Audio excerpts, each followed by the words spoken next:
ल त्यस पहिला हामीले ओइल तातिसकेपछि गार्लिक र थाइम हाल्छौँ फ्लेभरको लागि।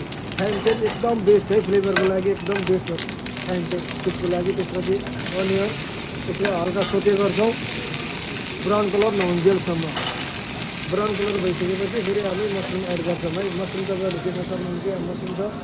मसरुम तपाईँहरूले यसलाई अन्डा गरेर काट्न पनि सक्नुहुन्छ, यत्तिकै राख्न पनि सक्नुहुन्छ। त्यो चाहिँ आफ्नो आफ्नो चोइस हो है त।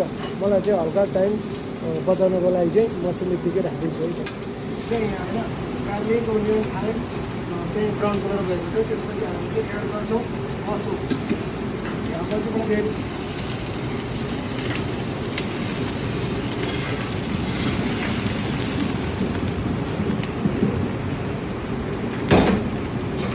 यसलाई चाहिँ मजाले सोते गर्नुपर्छ है। जब यसलाई चाहिँ एकदम सोते गर्नुपर्छ है, जबसम्म यसको कलर ब्राउन कलर हुँदैन तबसम्म चाहिँ सोते गर्नुपर्छ है मजाले।